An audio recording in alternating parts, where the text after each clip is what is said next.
Et si le diable n'était pas une créature, mais une partie de vous, et si la voix qui vous détourne de votre destin portait votre propre timbre, vos propres doutes, vos propres peurs?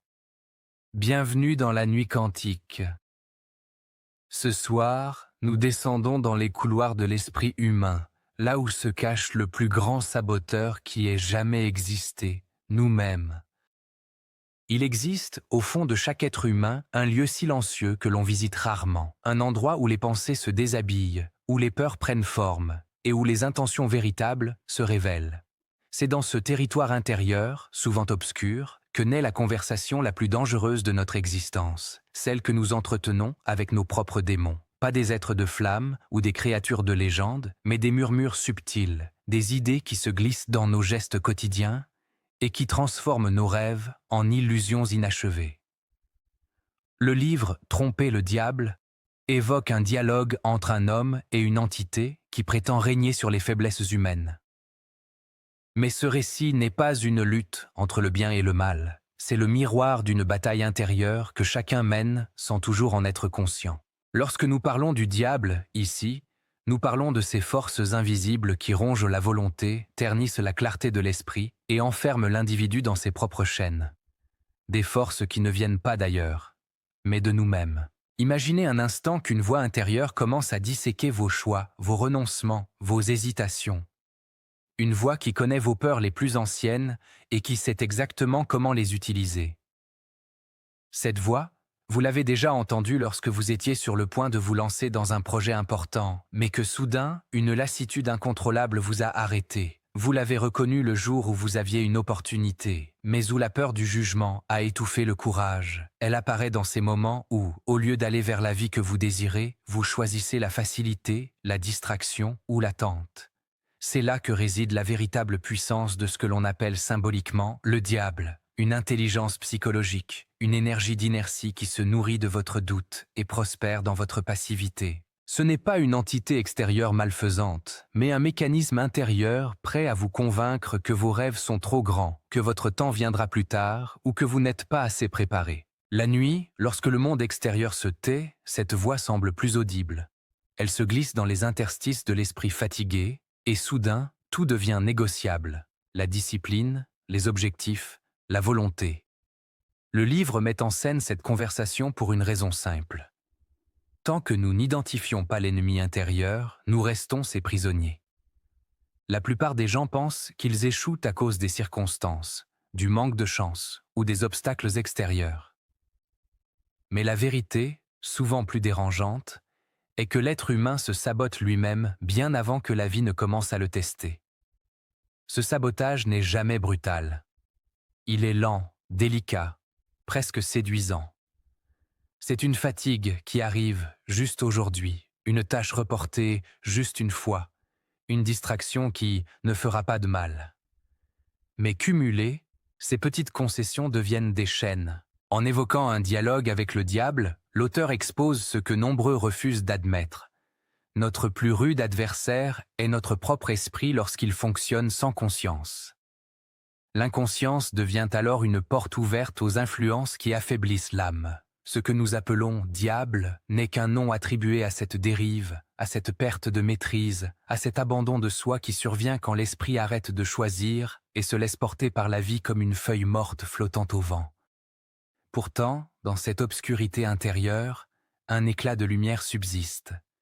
Une étincelle qui n'a jamais disparu, même si vous avez cessé de l'écouter. C'est la partie de vous capable de reprendre les rênes, d'imposer un cap, de dire non à la facilité et oui à la discipline. Ce livre, à sa manière, vous offre la chance de redécouvrir cette étincelle, en observant sans détour les mécanismes qui vous ont peut-être retenu pendant des années. Ce que nous allons explorer ensemble ce soir n'est pas une simple lecture, mais une traversée.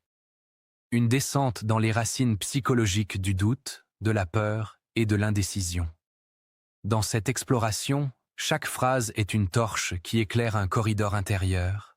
Chaque idée, un miroir dans lequel se reflète une part de vous-même. Il ne s'agit pas de combattre une entité extérieure, mais de rencontrer ce fragment de vous qui prospère quand vous renoncez, quand vous vous endormez, quand vous acceptez moins que ce que votre âme réclame. Dans l'obscurité de cette nuit quantique, nous allons pénétrer dans l'espace où l'homme dialogue avec son propre ombre. Non pas pour s'y perdre, mais pour en sortir plus lucide, plus conscient et plus maître de sa destinée. Car comprendre le diable, c'est apprendre à décoder la mécanique invisible qui transforme les êtres humains en copie d'eux-mêmes. C'est reconnaître les pièges mentaux, démasquer les illusions et enfin reprendre possession de sa puissance intérieure. Ce voyage commence maintenant. Et dans ce silence nocturne, une question vous attend. Êtes-vous prêt à rencontrer la partie de vous qui vous retient depuis si longtemps? Le système de contrôle invisible. La plupart des êtres humains traversent leur existence comme des voyageurs qui ignorent qu'ils empruntent une route déjà tracée pour eux depuis longtemps. Non pas par une force extérieure surnaturelle, mais par une combinaison subtile d'influences, de peurs, d'habitudes et de pensées héritées qui façonnent la manière dont ils perçoivent le monde.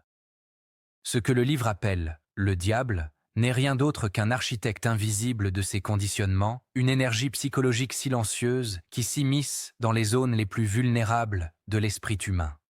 Non pas une créature de flamme, mais une structure, un système, une logique interne qui détourne l'être humain de lui-même sans qu'il ne s'en aperçoive. Pour comprendre ce système, il faut commencer par observer la manière dont les pensées s'installent, comment elles se répètent, comment elles prennent racine. Car le véritable contrôle ne s'exerce jamais par la force, mais par la répétition. La répétition engendre la familiarité, et la familiarité devient la vérité pour un esprit non vigilant. Ainsi, une idée implantée dans un moment de faiblesse peut devenir une croyance après quelques semaines, puis un destin après quelques années. Le diable symbolique n'a aucune arme autre que cette capacité à influencer l'esprit humain au moment précis où il cesse d'être conscient. Dès qu'un individu laisse son mental fonctionner par automatisme, les portes s'ouvrent, les défenses tombent et les pensées les plus limitantes trouvent un terreau fertile.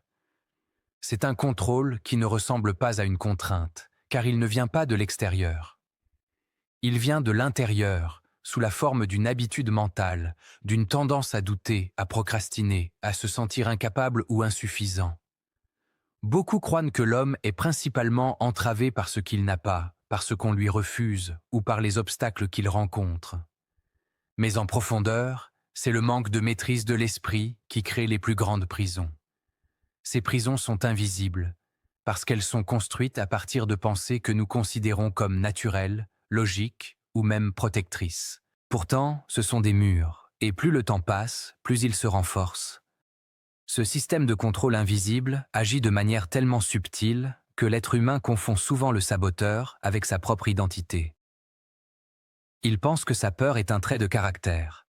Il interprète sa procrastination comme une fatigue normale. Il voit ses doutes comme une forme de prudence. Il croit que son manque de discipline n'est qu'une faiblesse personnelle. Ainsi, il ne voit pas que ces fragments psychologiques obéissent à une mécanique, que ces tendances ont été programmées au fil des années et qu'elles répondent à un principe simple: maintenir l'esprit dans la confusion. Un esprit confus est un esprit manipulable. Un esprit manipulable est un esprit qui renonce à sa liberté intérieure sans même s'en rendre compte.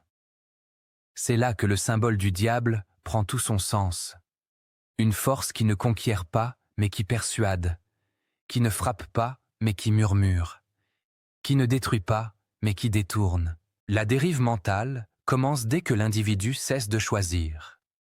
Lorsqu'il laisse les circonstances décider pour lui, lorsqu'il laisse les émotions guider ses décisions, lorsqu'il permet à ses pensées négatives de devenir les narrateurs de sa vie. Cette dérive n'est jamais soudaine. Elle s'installe progressivement, comme un brouillard qui envahit la conscience. On pense encore voir clair, mais la vision est altérée. On croit encore avancer, mais c'est la vie qui nous porte, et non notre volonté. Dans cet état, l'être humain s'éloigne lentement de sa propre nature. Il oublie qu'il possède la capacité de diriger son esprit, de choisir ses pensées, de décider de ce qu'il tolère ou refuse.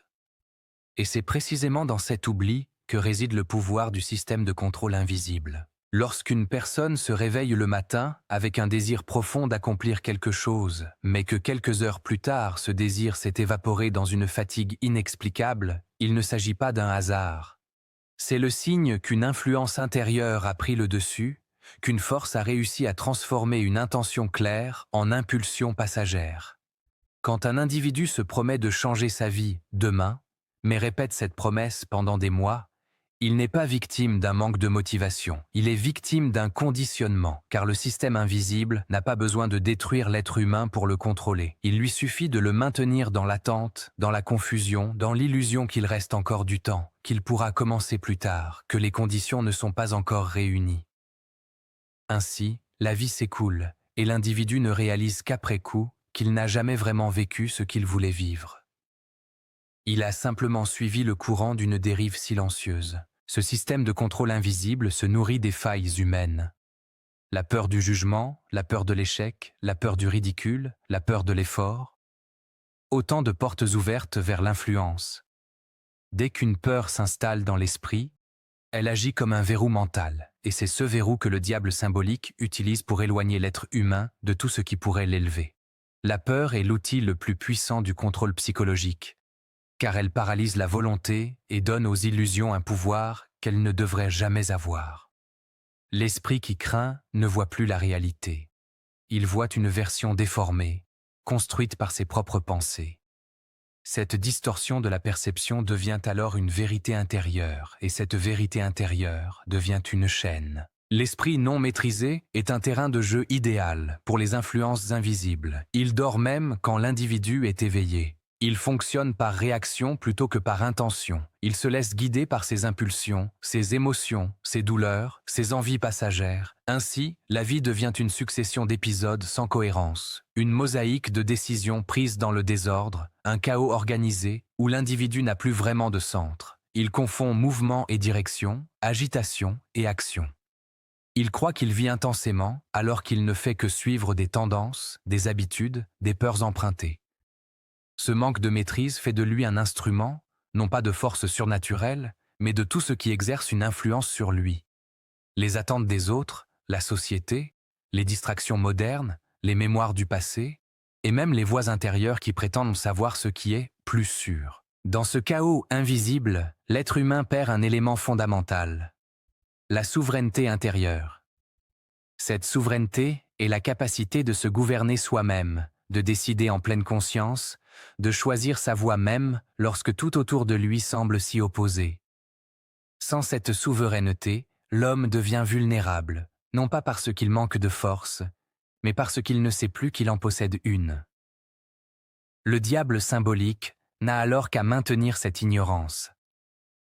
Tant que l'individu ne se doute pas qu'il est influencé, l'influence peut continuer sans résistance. Et pourtant, malgré l'ampleur de ce système de contrôle invisible, il n'a aucune existence propre. Il ne possède ni vie, ni volonté, ni intelligence indépendante. Il est simplement le résultat de pensées répétées, d'émotions mal comprises, de peurs non affrontées, de blessures non guéries. Cela signifie qu'un seul rayon de conscience est capable de fissurer toute sa structure. Mais pour que ce rayon apparaisse, l'homme doit accepter de regarder à l'intérieur. Non pas pour se juger, mais pour observer. Non pas pour se condamner, mais pour comprendre. Car c'est dans la compréhension que la maîtrise renaît. Le diable symbolique prospère dans l'ombre, car l'ombre est un espace non exploré. Lorsque l'être humain commence à éclairer ses zones intérieures, le système de contrôle perd sa cohérence. Les pensées automatiques deviennent visibles, les peurs perdent leur pouvoir, les habitudes se révèlent pour ce qu'elles sont. Des programmes mentaux et non des vérités personnelles. Cette prise de conscience constitue le premier acte de liberté. Non pas une liberté extérieure, mais une liberté intérieure qui transforme complètement la manière dont l'individu se tient dans le monde. L'esprit humain est un instrument d'une puissance inimaginable, mais tant qu'il n'est pas maîtrisé, il peut se retourner contre lui-même. Le diable symbolique incarne cette déviation de l'esprit, cette dérive où la puissance devient autodestruction, où la liberté devient dépendance, où la conscience devient confusion. Comprendre cette mécanique, c'est comprendre comment l'homme se perd. Mais c'est aussi comprendre comment il peut se retrouver. Dans ce chapitre, La question centrale n'est pas de savoir si une force obscure contrôle l'humanité. La véritable question est de comprendre comment l'homme abandonne lui-même son pouvoir sans y être forcé, simplement parce qu'il ne sait pas encore comment l'utiliser. Le système de contrôle invisible ne fait que profiter de ce vide. Dès que la conscience s'élève, le système se dissout. Dès que l'individu reprend les rênes de son esprit, la dérive cesse. Dès que la volonté s'affirme, les voix intérieures perdent leur autorité. Ce que le livre nous enseigne et que cette nuit quantique amplifie, c'est que la liberté n'est pas un combat contre des forces extérieures, elle est un retour vers l'intérieur. Une reconquête de l'esprit. Une capacité à voir clairement ce qui, depuis si longtemps, était caché dans l'obscurité. Dans ce silence nocturne où les illusions se défont, l'être humain découvre qu'il n'a jamais été réellement prisonnier. Il avait simplement oublié la clé. La peur, l'arme suprême. La peur s'insinue dans les recoins les plus silencieux de l'être, bien avant qu'un danger réel n'apparaisse. Elle naît souvent avant même que la pensée ne s'organise, comme une ombre qui précède le pas du voyageur. Dans le monde intérieur, elle n'est pas un simple frisson psychologique. Elle est une présence, une force subtile capable de modeler la perception, de déformer le réel, de manipuler les gestes et d'enchaîner les âmes.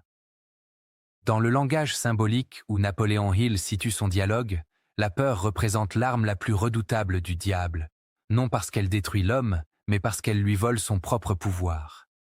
Et dans la nuit profonde où se déploient les consciences, cette arme n'a pas besoin de frapper, elle suffit à suggérer. Elle murmure, insuffle, glisse dans les interstices des pensées jusqu'à devenir une certitude.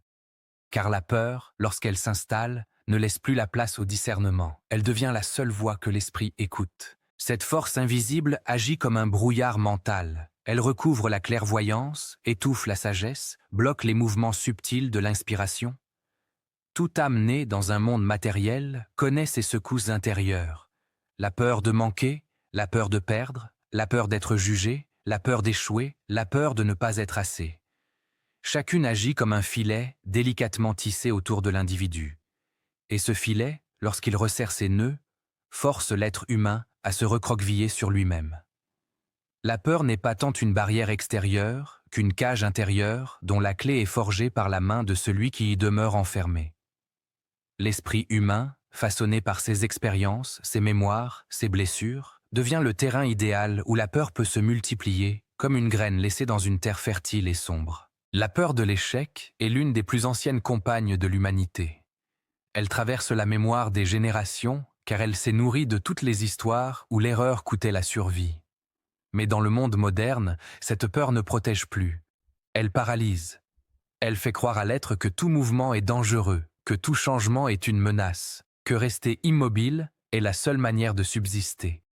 Et l'esprit, sous cette influence, commence à confondre prudence et stagnation. Un être qui cède à cette peur ne se rend pas compte que sa lumière intérieure se fane, que ses possibilités se rétrécissent, que son horizon s'assombrit.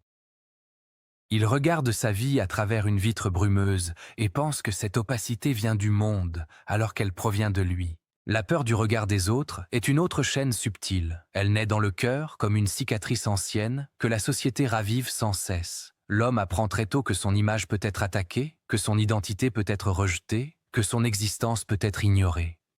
Cette inquiétude le pousse donc à modeler sa personnalité pour correspondre à ce qu'il croit être attendu. Et dans cette adaptation constante, l'être finit par s'éloigner de lui-même. Il devient une silhouette façonnée par l'opinion, une ombre qui glisse entre les attentes des autres, une conscience qui ne vit plus, mais qui réagit. La peur du jugement est l'une des armes les plus efficaces pour dévier une existence entière, car elle pousse l'homme à renoncer à sa vérité avant même d'avoir osé l'exprimer.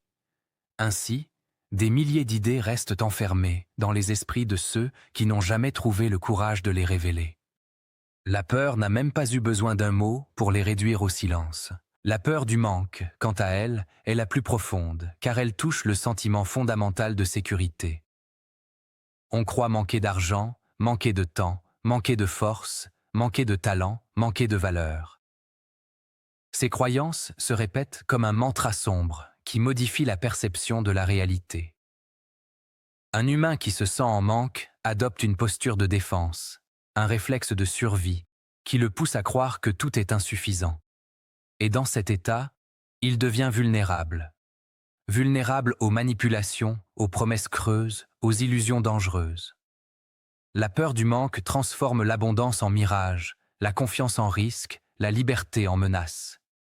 Et chaque fois que l'être agit par peur, il renforce les chaînes qui le tirent vers le bas. Mais la peur n'est pas seulement une émotion, c'est une énergie qui appelle à elle d'autres énergies similaires. Elle attire des pensées sombres, des souvenirs douloureux, des scénarios catastrophiques qui se répètent jusqu'à devenir un labyrinthe intérieur. Plus un individu nourrit ses images mentales, plus son esprit s'enfonce dans un cycle d'auto-sabotage. La peur ne contrôle jamais d'un seul coup.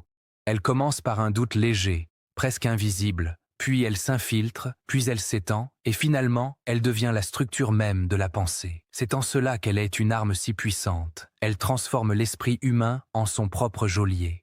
Dans le cadre symbolique du livre, le diable n'a pas besoin d'effrayer l'homme par des visions monstrueuses.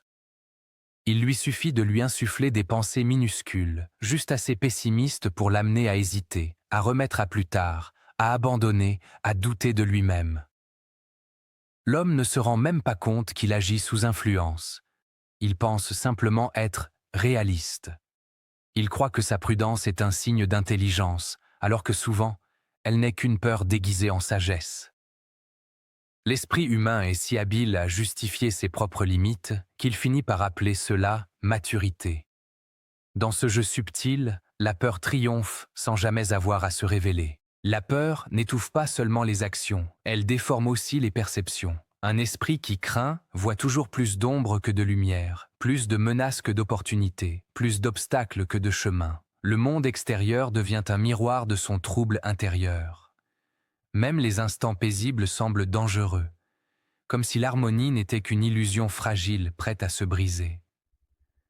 Cette distorsion rend l'être humain aveugle à ses propres forces, incapable de reconnaître ses potentiels, persuadé d'être plus faible qu'il ne l'est réellement. Ainsi, la peur réduit la puissance de celui qui la porte, mais non pas parce qu'elle détruit, mais parce qu'elle convainc. Pourtant, toute peur possède un cœur de vérité qui, lorsqu'il est compris, devient une porte. Chaque peur révèle ce à quoi l'être s'attache, ce qu'il croit perdre, ce qu'il pense ne jamais retrouver. Et dans ces croyances se cache toujours une leçon. La peur de l'échec appelle au courage. La peur du jugement appelle à l'authenticité. La peur du manque appelle à la confiance. La peur de l'inconnu appelle à la découverte. Chaque peur, lorsqu'elle est comprise, cesse d'être une menace pour devenir un guide. Le danger ne vient jamais de la peur en elle-même, mais du refus de la regarder en face. Car la peur fuit à la lumière de la conscience, comme une ombre qui disparaît quand le soleil se lève. Dans le silence profond de la nuit intérieure, l'homme peut observer ses peurs comme des créatures qui l'ont accompagné depuis longtemps, parfois depuis l'enfance, parfois depuis des vies entières. Les mêmes scénarios se répètent, les mêmes hésitations reviennent, les mêmes barrières se dressent. Pourtant, lorsqu'il s'arrête et qu'il contemple ses forces avec lucidité, il découvre qu'elles n'ont jamais été aussi grandes qu'il l'imaginait. Elles ont prospéré dans son esprit uniquement parce qu'il ne les avait jamais examinées. La peur se nourrit de l'évitement, mais elle s'affaiblit à la lumière de l'attention consciente. La transformation intérieure commence lorsque l'être cesse de fuir et commence à écouter. Non pas écouter la peur elle-même, mais écouter ce qu'elle cache.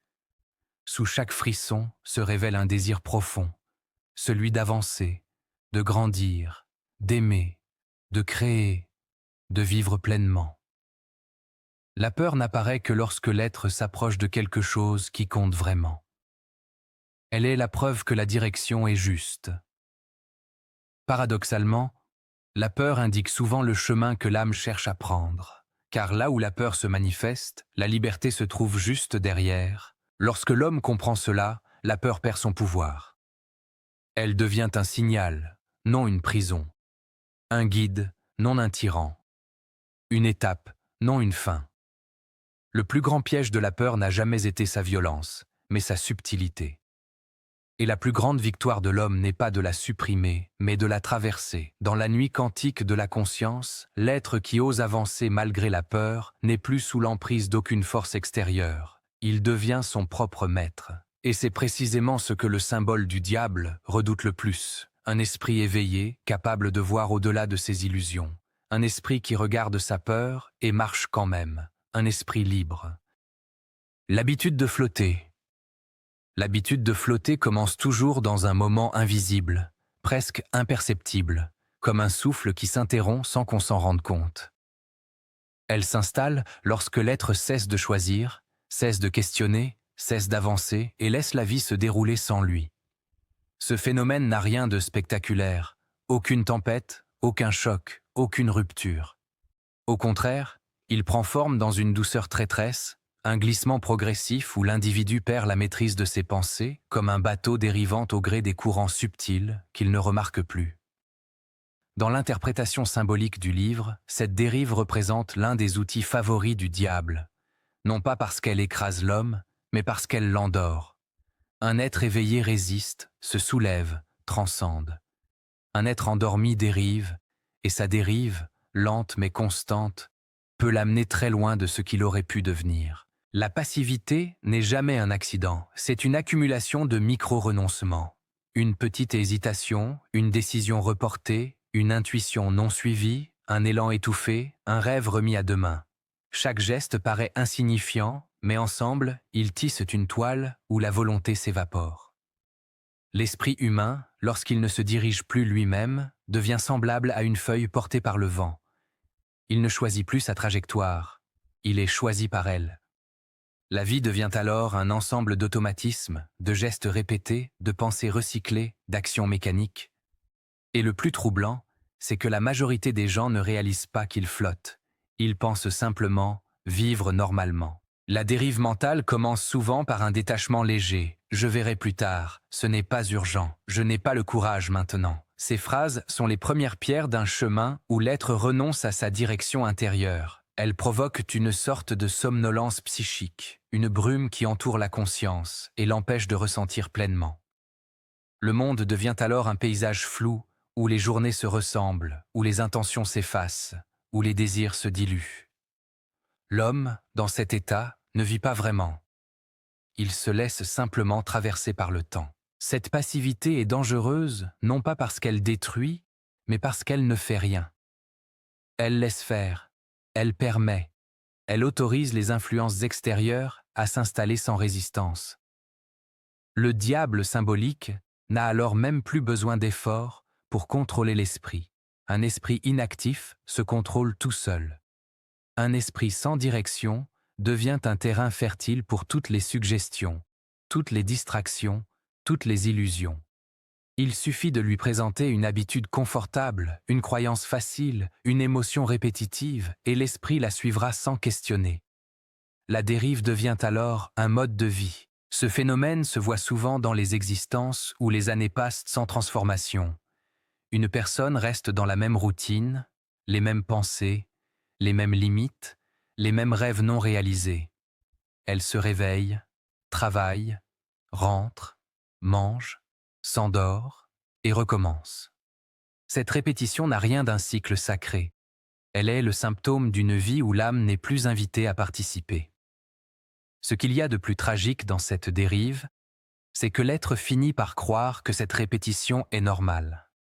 Il voit la stagnation comme une stabilité, l'apathie comme une prudence, le renoncement comme une maturité. C'est ainsi que la dérive devient une identité. Dans la nuit profonde où l'être observe sa propre conscience, il peut voir cette dérive sous la forme d'une rivière sombre qui l'emporte doucement. Il ne lutte pas, non parce qu'il n'en a pas la force, mais parce qu'il ne réalise pas qu'il est en train de se laisser aller. Il ne remarque pas que la rivière n'est pas neutre, elle a une direction, et cette direction l'éloigne de lui-même. L'habitude de flotter transforme chaque individu en spectateur de sa propre existence. Il ne choisit plus ses pensées, elles s'imposent. Il ne choisit plus ses émotions, elles l'envahissent. Il ne choisit plus ses actions, elles se répètent. Cette inertie mentale apparaît souvent lorsque l'être perd le contact avec son feu intérieur, cette étincelle qui pousse à se lever, à créer, à transformer, à explorer. Ce feu est fragile. Il demande de l'attention, de la présence, de la conscience. Lorsque l'esprit s'éloigne de lui, le feu se réduit à une braise qui ne réchauffe plus, qui ne guide plus. Et dans cette obscurité intérieure, les influences externes deviennent plus puissantes. Le monde décide à sa place. L'information envahit son esprit, les peurs collectives dictent ses mouvements, les habitudes sociales définissent ses limites. L'homme devient le reflet de l'extérieur plutôt que l'expression de l'intérieur. Cette passivité se manifeste aussi dans la manière dont l'individu utilise son esprit. Lorsqu'il laisse sa pensée virevolter sans intention, il se met à consommer des idées au lieu d'en produire, à suivre des émotions au lieu de les observer, à répéter des opinions au lieu de réfléchir. Il devient un récipient rempli de pensées qui ne sont pas les siennes. Et dans ce récipient, il n'y a plus de place pour l'âme. Le diable symbolique n'a pas besoin de s'acharner pour influencer un esprit vide. Un esprit sans direction est comme une maison dont les portes sont grandes ouvertes. Toute forme de négativité peut y entrer. La dérive mentale se voit également dans les instants où l'être ne ressent plus sa propre présence. Il avance comme en pilotage automatique, effectuant des gestes qu'il n'a pas choisis, répondant à des sollicitations qu'il n'a pas désirées.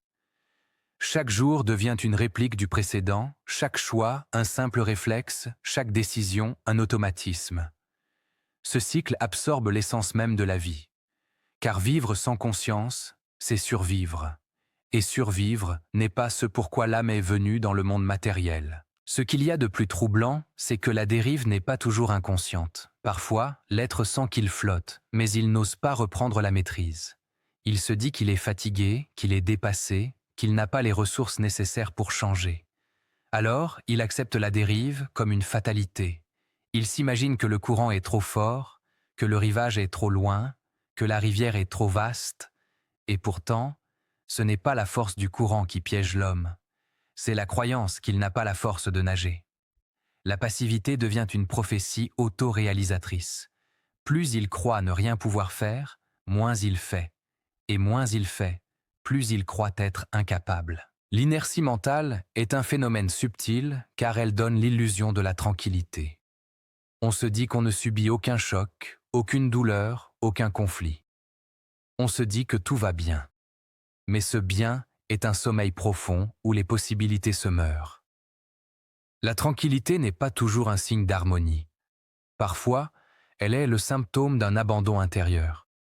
La paix véritable n'est jamais une absence de mouvement, mais une maîtrise du mouvement. La stagnation, elle, est une absence de vie.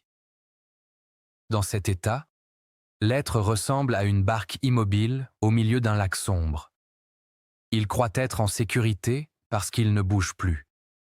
Mais ce qu'il ignore, c'est que le lac lui-même dérive. Dans ce symbolisme, le diable n'est pas un maître agressif. Il est la voix douce qui dit « Reste comme tu es, ne change rien, laisse-toi porter ». C'est la force qui préfère l'être endormi, car un être endormi ne dérange rien. Il ne questionne pas, il ne transforme pas, il ne crée pas. Il consomme, il répète, il flotte. Le diable symbolique n'aime pas les âmes éveillées. Elles sont imprévisibles. Elles brisent les cycles. Elles trouvent des chemins là où il n'y en avait pas. Mais les âmes qui flottent sont faciles à maintenir dans l'inertie. Il suffit de ne rien leur donner pour qu'elles n'aient rien à poursuivre. Le plus grand danger de la dérive mentale n'est pas la perte de contrôle, mais la perte de soi. L'être qui flotte oublie ce qu'il voulait, ce qu'il aimait, ce qu'il rêvait. Il oublie ses promesses intérieures, ses élans, ses visions, ses aspirations. Sa vie devient une succession d'heures remplies mais vides de sens. Il remplit ses journées, mais pas son âme. Il occupe son temps, mais pas son existence. Et dans ce vide intérieur, les illusions extérieures deviennent plus séduisantes, distractions, faux objectifs, désirs artificiels. L'individu perd la maîtrise de son propre destin et croit que c'est le destin qui l'a abandonné. Dans la nuit profonde, où les consciences s'explorent, Cette dérive apparaît comme une mer sombre et calme. Elle semble paisible, mais elle mène inexorablement vers un horizon sans lumière. L'homme, lorsqu'il observe cette mer intérieure, peut sentir une mélancolie étrange. Ce n'est pas la tristesse d'avoir perdu quelque chose, mais celle de ne pas avoir vécu ce qu'il aurait pu vivre. Cette nostalgie du futur est l'un des messages les plus puissants que l'âme envoie lorsqu'elle tente de réveiller l'être. Car même dans la dérive, l'âme ne se tait jamais. Elle murmure, elle appelle. Elle tente de ramener l'individu vers sa véritable direction.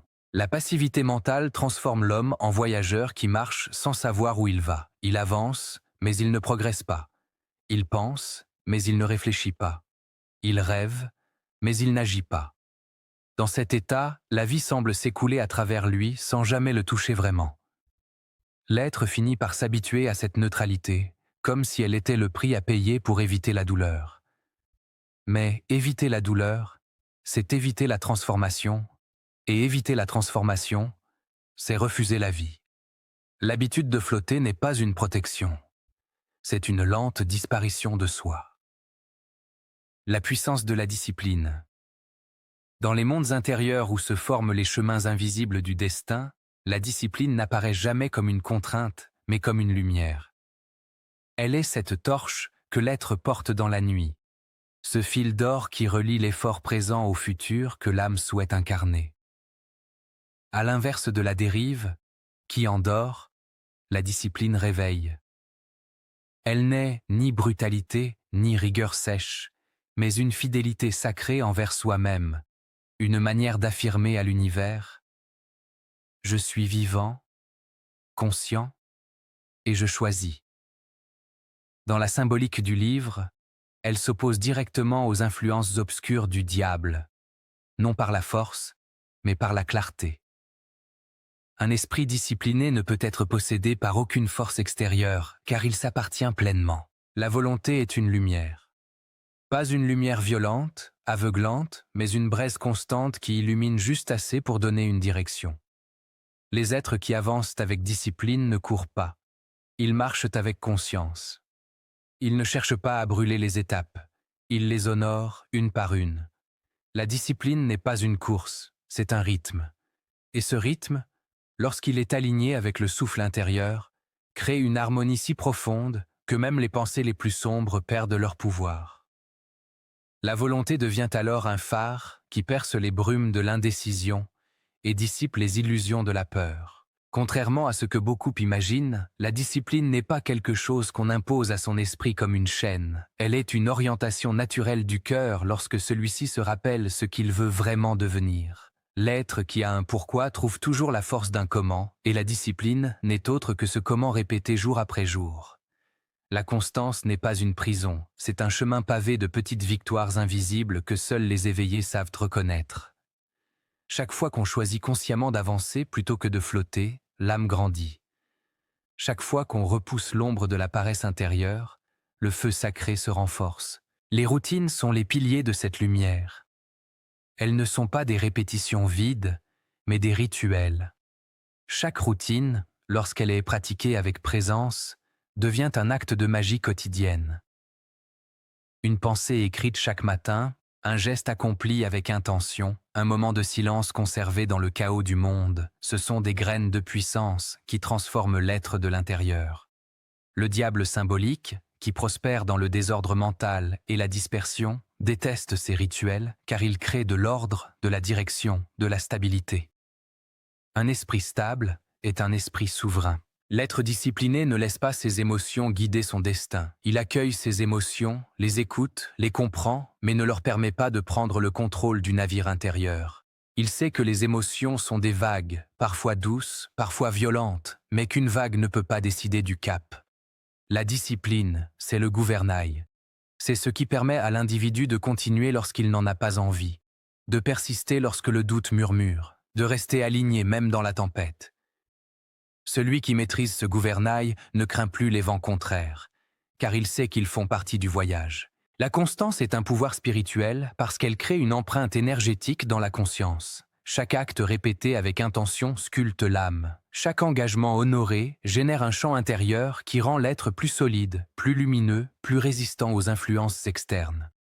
Les forces obscures de la passivité et de la dérive ne peuvent rien contre un esprit qui revient chaque jour à son axe central. La discipline crée un cercle de protection, une aura de cohérence qui repousse les parasitages mentaux. Là où la dérive laisse des portes ouvertes, la discipline les ferme doucement et crée un espace sacré où rien ne peut entrer sans le consentement de l'âme. Dans ce processus, l'individu découvre quelque chose d'essentiel. Ce n'est pas la motivation qui crée la discipline, mais la discipline qui crée la motivation. L'être qui attend d'être inspiré restera éternellement au bord du chemin. Celui qui agit malgré l'absence d'élan active des forces plus profondes que l'enthousiasme, la détermination, la persévérance, la cohérence. Et lorsque ces forces sont éveillées, la motivation vient naturellement comme une récompense intérieure. Ainsi, la discipline devient une source, non un poids. Elle alimente l'esprit au lieu de l'épuiser. Il existe un paradoxe spirituel que peu comprennent. Plus on discipline sa vie extérieure, plus on libère sa vie intérieure. Les routines structurent, mais cette structure ouvre des espaces de liberté mentale incroyablement vastes. L'ordre extérieur apaise le chaos intérieur. Lorsque chaque chose trouve sa place, chaque pensée trouve la sienne. Un être discipliné pense mieux, ressent mieux, décide mieux. Sa conscience n'est plus encombrée de tâches non accomplies, de promesses non tenues, de regrets silencieux. Il avance avec une légèreté que seuls ceux qui connaissent la loyauté envers eux-mêmes peuvent ressentir. La discipline est également un pont entre le monde physique et le monde spirituel. Dans les traditions anciennes, chaque geste répété avec intention était considéré comme un acte sacré. Les moines répétèrent des prières, non pour convaincre un Dieu extérieur, mais pour façonner leur propre conscience. Les guerriers répétaient leurs mouvements chaque jour pour unir le corps et l'esprit. Les sages méditaient à heure fixe pour sculpter leur attention. Qu'on l'appelle rituel, routine ou discipline, la fonction est la même, créer un esprit clair, stable et dirigé. Un tel esprit n'est plus fragile. Il ne se laisse plus happer par les peurs, les distractions, les illusions, les influences. Il ne se laisse plus manipuler par les forces obscures de la dérive. Un esprit discipliné dit « Je sais où je vais ». Et même lorsque je ne sais pas, j'avance. Cette attitude transforme profondément la vie, car elle montre à l'univers une intention ferme. Et l'univers répond toujours à la fermeté. Il donne des signes, ouvre des chemins, attire les bonnes rencontres.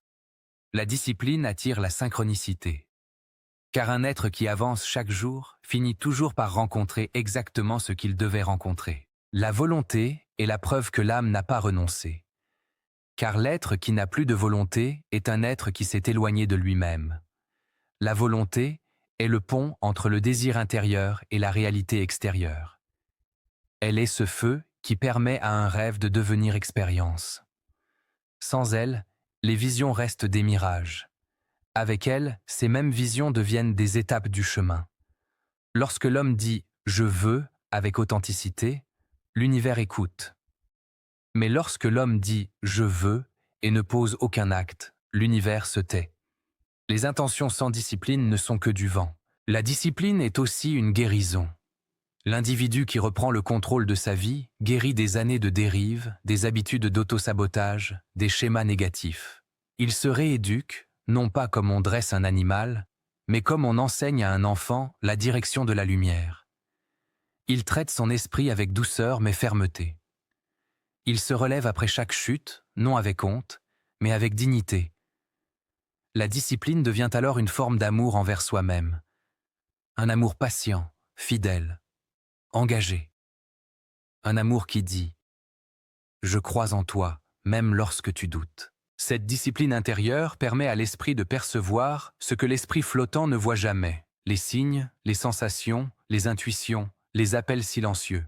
Chaque acte répété avec conscience ouvre un canal entre l'homme et son âme. Et dans ce canal, des messages émergent, des visions apparaissent, des vérités se révèlent. L'être discipliné vit dans un dialogue permanent avec lui-même. Il ne dépend plus des circonstances. il crée son propre mouvement. Dans la profondeur de la nuit quantique, où se déroulent les transformations intérieures, la discipline devient une vibration, un chant, une présence. Elle façonne l'être comme l'eau façonne la pierre, lentement, mais irrésistiblement. Ceux qui se dévouent à elle deviennent des êtres solides, lumineux, ancrés. Ils traversent les épreuves avec calme, non parce qu'ils sont insensibles, mais parce qu'ils sont alignés. Ils possèdent un centre que rien ne peut disperser. Un être discipliné peut marcher au milieu des tempêtes sans perdre son axe, car son axe n'est pas extérieur. Il est inscrit dans sa conscience. La constance est peut-être la force la plus sous-estimée de l'univers. Pourtant, chaque étoile, chaque âge, chaque cycle cosmique est fondé sur elle. Rien ne se développe sans répétition. Aucun esprit ne s'éveille sans persévérance. La lumière n'apparaît jamais d'un seul coup. Elle naît d'une accumulation d'instants. Et l'être qui embrasse cette vérité construit sa vie non sur l'émotion, mais sur le choix. Non sur l'impulsion, mais sur l'engagement. Non sur le hasard, mais sur la direction. La discipline est une victoire silencieuse contre le chaos. Elle est l'acte par lequel l'individu affirme sa souveraineté, honore sa destinée et ouvre les portes de son propre éveil. Lorsqu'elle devient naturelle, elle transforme l'être en créateur conscient de sa vie. Et dans la nuit cosmique, où les âmes cherchent leur lumière, cette maîtrise intérieure devient la clé qui ouvre tous les chemins. Car l'univers respecte toujours celui qui se respecte lui-même. Le pouvoir du mental dirigé. Le mental humain, lorsqu'il n'est pas guidé, se disperse comme une fumée sans forme. Il s'étire, se tord, s'échappe, jusqu'à devenir une brume qui enveloppe l'être plutôt qu'un feu qui l'éclaire.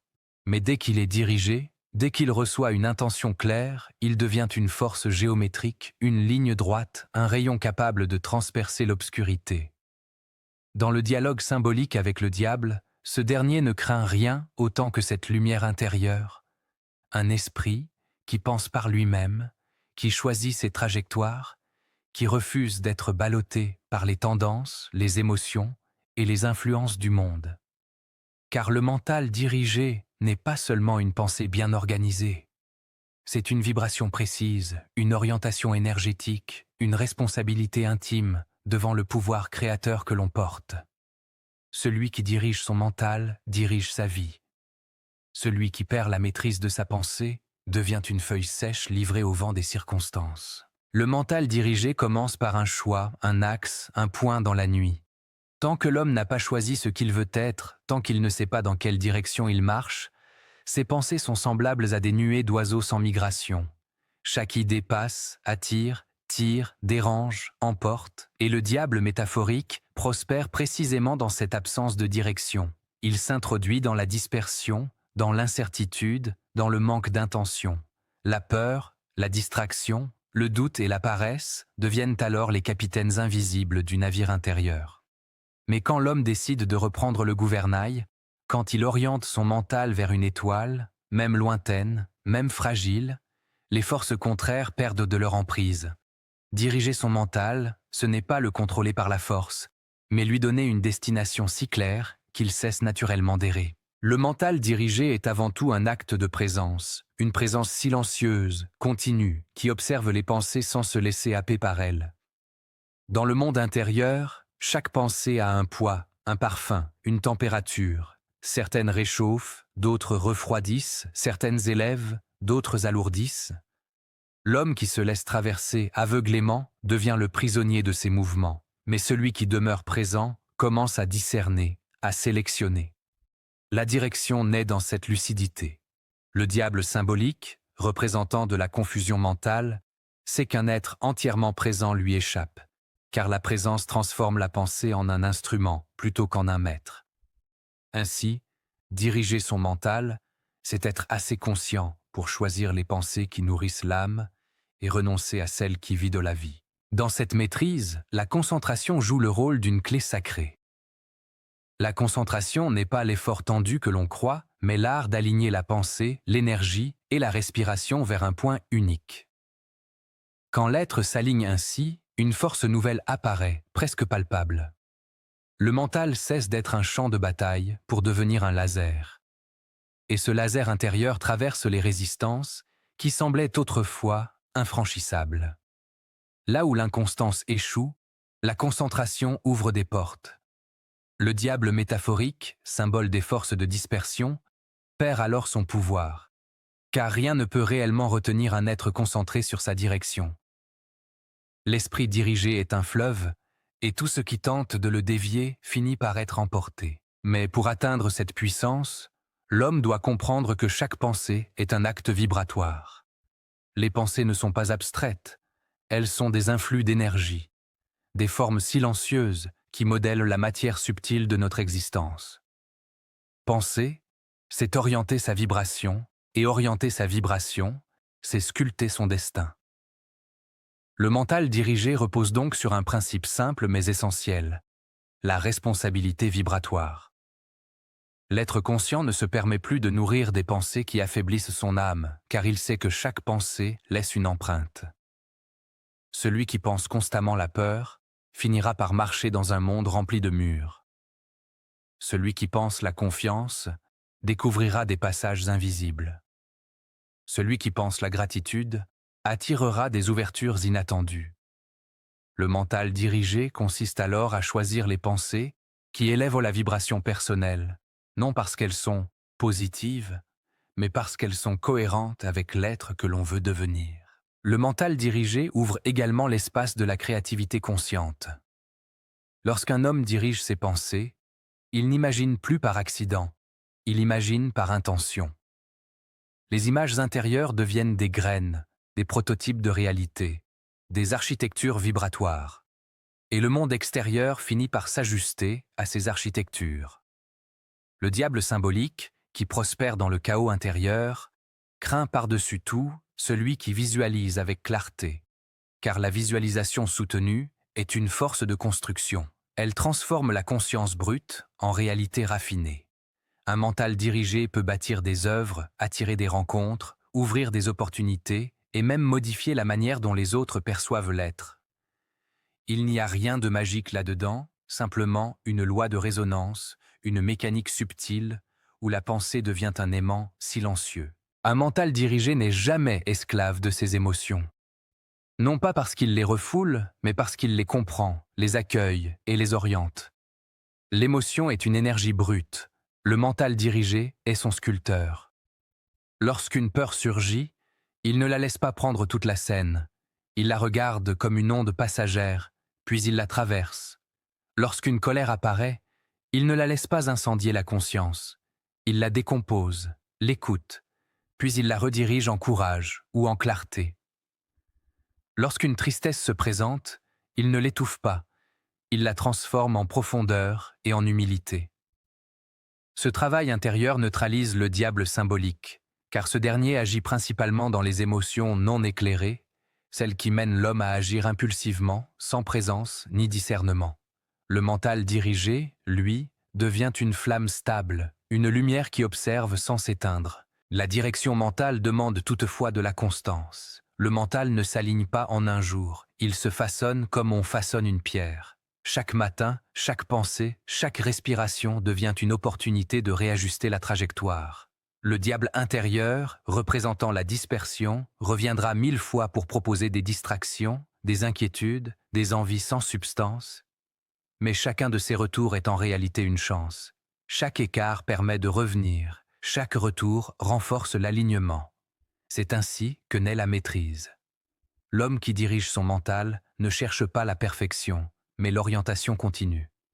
Il sait que la vigilance est une prière silencieuse qui, peu à peu, transforme l'esprit en un instrument sacré. Le mental dirigé produit un phénomène subtil, une paix profonde. Non pas une paix molle ou passive, mais une stabilité intérieure si dense qu'elle devient une force. Cette paix n'est pas l'absence de pensée, mais l'harmonie entre elles. L'être ne lutte plus contre son mental. Il marche avec lui dans une direction commune. La conscience et la pensée cessent de s'affronter. Elles collaborent.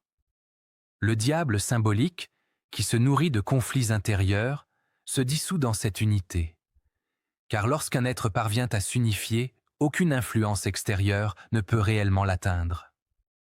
Le mental dirigé devient alors une citadelle intérieure, un sanctuaire lumineux où seules les pensées alignées peuvent entrer. Enfin, le mental dirigé ouvre l'homme à sa véritable puissance, celle de créer sa vie avec intention, présence et responsabilité. La direction mentale n'est pas un exercice intellectuel, c'est un engagement spirituel. Elle transforme la conscience en architecte, l'énergie en matériau et le vécu en œuvre. L'homme dirigé mentalement ne réagit plus au monde. Il le façonne. Non par domination, mais par cohérence intérieure. Il devient une source de lumière stable, un point d'équilibre dans le chaos, une force silencieuse qui avance avec détermination. Le diable symbolique ne peut rien contre cela, car la lumière guidée est la seule chose que l'ombre ne peut absorber. Ainsi, le pouvoir du mental dirigé est la clé finale, la plus importante, celle qui ouvre toutes les autres portes, la porte de la liberté, la porte de la paix, la porte de l'intention, la porte de la transformation. Celui qui maîtrise son mental maîtrise sa vie. Celui qui dirige sa pensée dirige son destin. Et celui qui oriente sa conscience vers la lumière devient lui-même un astre dans la nuit humaine. Devenir inaccessible au diable. Devenir inaccessible au diable, dans le sens symbolique et intérieur, n'est pas fuir une créature obscure, ni combattre une force extérieure, c'est devenir un être dont la conscience est tellement éveillée, tellement unifiée, tellement enracinée dans sa propre lumière que rien ne peut plus l'atteindre. Le diable dont parle cette interprétation n'est qu'un nom donné à l'ensemble des forces de dispersion, les peurs qui paralysent, les doutes qui rongent, les anxiétés qui divisent, les habitudes qui endorment, les pensées qui affaiblissent. Devenir inaccessible, c'est cesser d'être manipulable, influençable, déstabilisé par ces courants invisibles. C'est atteindre un état où la paix intérieure devient un bouclier, où la clarté devient une arme silencieuse, où la souveraineté mentale devient un royaume impossible à envahir. Ce chapitre est une ascension vers cette liberté vibratoire, un chemin où la conscience s'élève au-dessus de toutes les formes d'ombre. L'homme éveillé n'est pas celui qui n'a plus d'ombre, mais celui dont la lumière intérieure est devenue si forte qu'elle ne laisse plus aucune prise. Devenir inaccessible au diable commence par un déclic. Le moment où l'homme comprend que son monde intérieur ne doit plus être un terrain en friche. Tant qu'il vit de manière automatique, tant qu'il réagit à tout, tant qu'il se laisse emporter par ce qui se passe autour de lui, il reste fragile. Le diable symbolique adore ces êtres qui vivent sans conscience. Ils sont faciles à pousser, faciles à contrarier, faciles à détourner.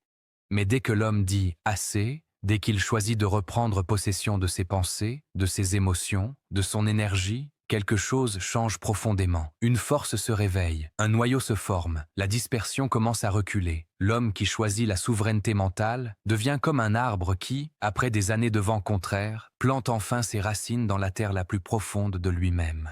L'homme éveillé n'est pas celui qui sait tout, mais celui qui voit enfin ce qu'il ne voyait pas. Il se rend compte que de nombreuses pensées n'étaient pas les siennes, que des peurs venaient du monde extérieur, que des influences invisibles modelaient ses comportements. Il découvre que les voix de doute qu'il croyait internes étaient parfois les échos d'une société angoissée. Il réalise que ce qu'il prenait pour son propre discours intérieur était souvent le discours du conditionnement. Et, à cet instant, il choisit de fermer les portes aux voix étrangères. Devenir inaccessible au diable, c'est filtrer sa conscience, refuser que n'importe quelle pensée puisse entrer et s'installer.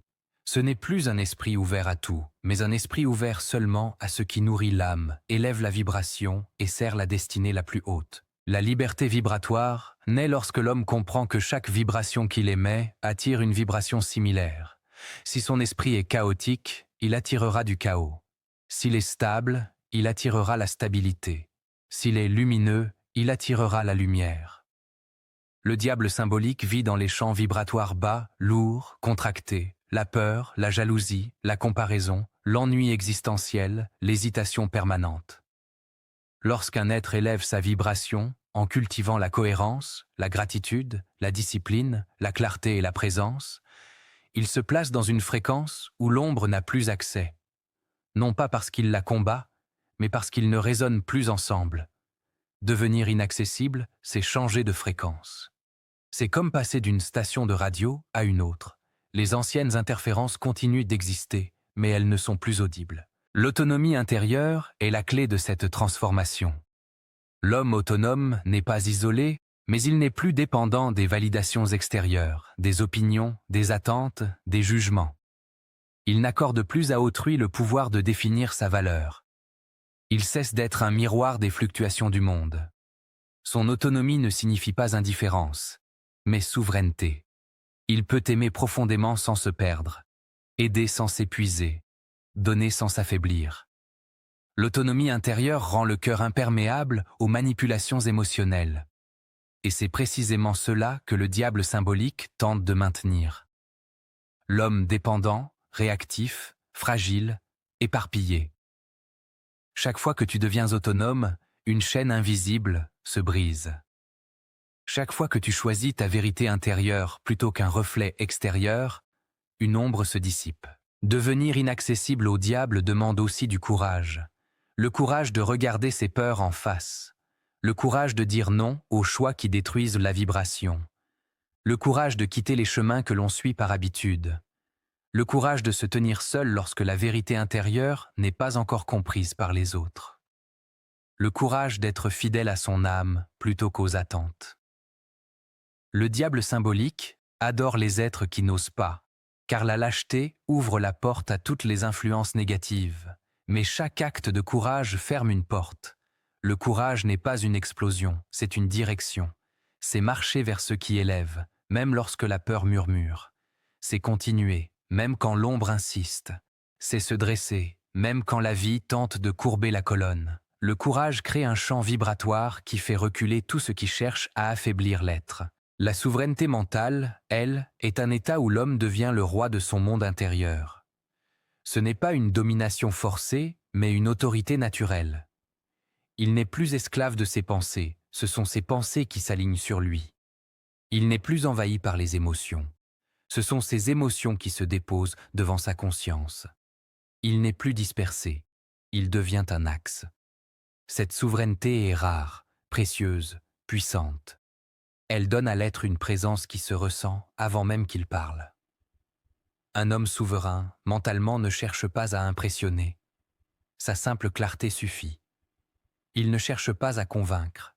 La vérité qu'il incarne rayonne d'elle-même.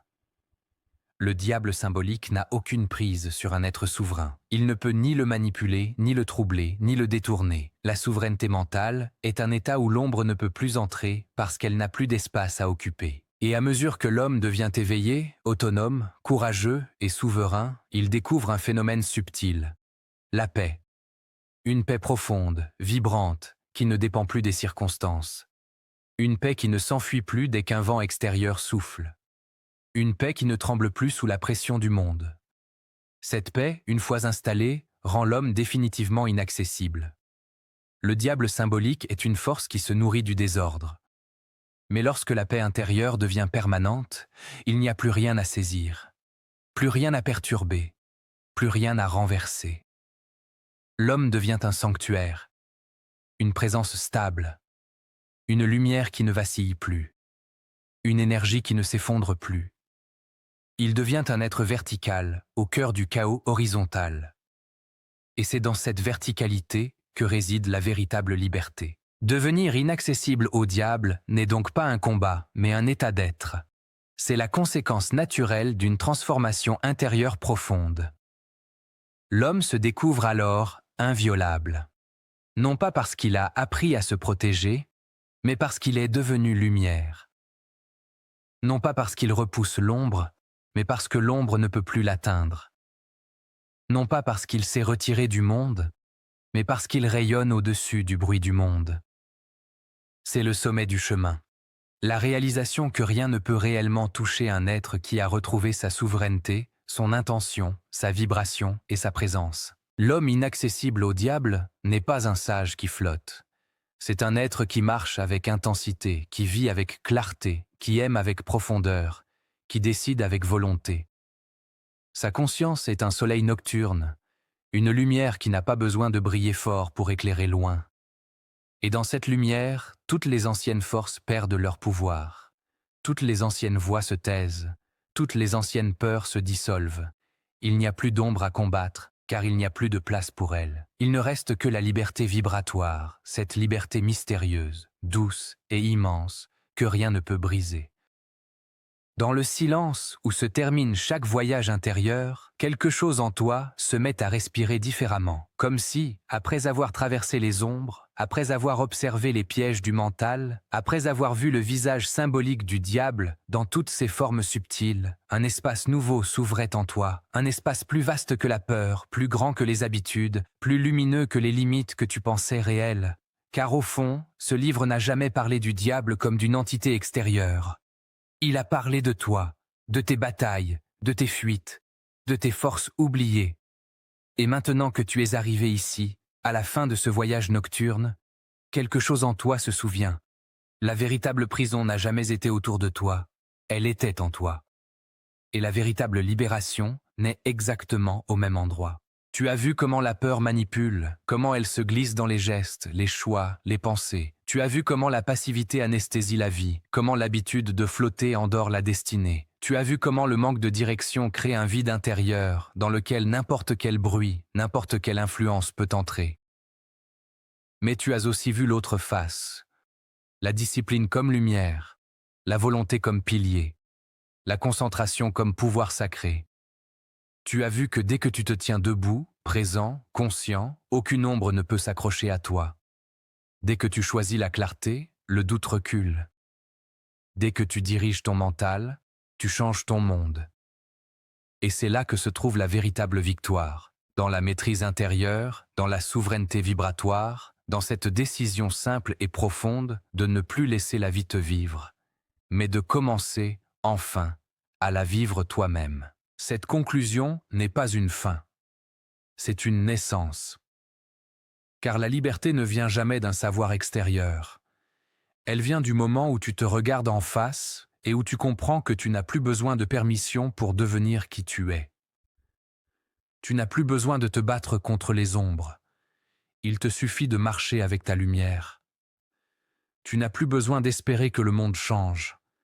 Il te suffit de changer ton regard, ton souffle, ton intention. La transformation ne se fait pas par la force, mais par une présence intérieure qui devient si stable que rien ne peut l'ébranler. Une présence qui te rend inaccessible au doute, inaccessible à la peur, inaccessible aux voix qui veulent t'endormir. C'est là que le diable symbolique perd son pouvoir, non pas parce qu'il disparaît, mais parce qu'il ne trouve plus d'espace où s'accrocher. Et maintenant, dans la douceur de cette nuit profonde, une autre vérité s'éveille en toi. Tu n'es pas seul sur ce chemin. Chaque âme qui cherche la clarté, chaque être qui refuse le sommeil intérieur, chaque voyageur qui veut se libérer des chaînes invisibles fait partie de cette même ascension silencieuse. Une humanité qui se réveille, une conscience à la fois. Une lumière qui se transmet d'esprit en esprit, de cœur en cœur. C'est ce que la nuit quantique incarne. Un lieu où les ombres deviennent enseignement, où la conscience se dilate, où la liberté intérieure se construit pas à pas, souffle après souffle. Un espace où tu peux revenir chaque fois que tu sens que le mental se perd, chaque fois que les peurs cherchent à reprendre leur place, chaque fois que tu as besoin d'une parole qui rallume le feu en toi. Alors, si ce voyage a touché quelque chose en toi, si une porte intérieure s'est ouverte, si une pensée s'est éclairée, si une force que tu croyais perdue s'est remise à vibrer, je t'invite à rester avec nous dans cette exploration infinie. Abonne-toi, reste dans la lumière discrète mais profonde de cette communauté de conscience en éveil. Ici, chaque nuit est un passage. Chaque parole est une étincelle. Chaque enseignement est une clé. Et dans ce chemin qui continue, une vérité douce t'accompagnera toujours. La nuit quantique t'accompagne, là où ton esprit décide enfin de s'éveiller.